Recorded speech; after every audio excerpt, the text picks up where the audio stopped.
You told me a really interesting thing, which was that your mentor, in a lot of ways, was Michael Blake, Yeah. who wrote Dances with Wolves.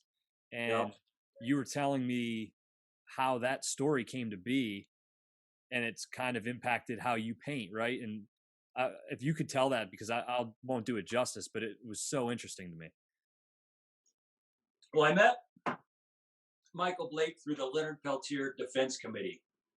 I don't know if a lot of people these days even know who Leonard Peltier is, but he's a guy who's in federal prison in Fort Leavenworth, who was framed for killing these FBI agents. Nobody knows who really killed them, but if you research the case, this guy got railroaded. They coerced a bunch of people into testifying against him. Robert Redford made a movie about him called Incident at Oglala. The Val Kilmer movie, Thunderheart, is kind of loosely based on him. But anyway, I read this book of his called Prison Writings. And it just really, I don't know, something about that book just got to me. And I had to get a hold of Leonard and talk to him. And he's a painter. So I got a bunch of his art transported out of the prison to show up in Park City, right? And I got Michael Blake. I got a hold of him. I didn't know him before, but I asked him to come be the guest speaker at the show. And so he shows up, and kind of had a lot in common with him. He was involved in punk rock in the early days and was friends with this band called X, which was like the first concert that I ever went to.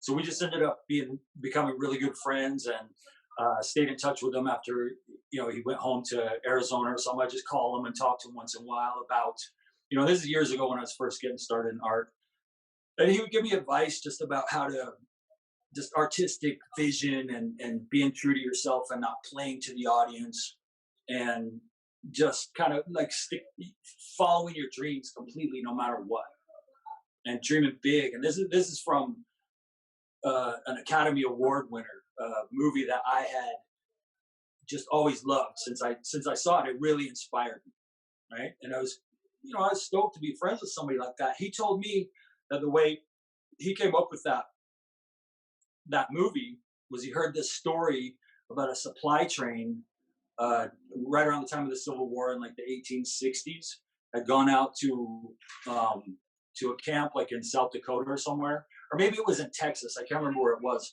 but they went out to an army fort, and the fort had been abandoned. Nobody knows what happened to the people who were staying there. And the guy just turned around and went back to like the supply fort.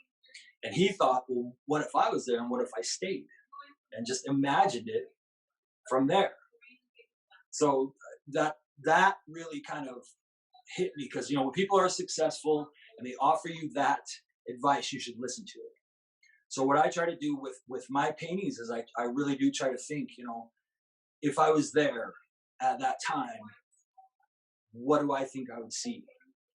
You know what I mean? I try to put myself there really with my imagination, which you have the ability to do, and then believe in what you see and then bring it back, right? That's the job of an artist. Like Terrence McKenna says that. He says the job of an artist is to go into the void, find a piece of something that'll help people and bring it back. Bring back proof that you killed the dragon. Mm-hmm. You know what I mean? Because anybody could say, I just killed the dragon. But it's like, well, what do you got? Where's the gold? That's what art is. That's what art is. That's what a good movie is. It's somebody that learns something about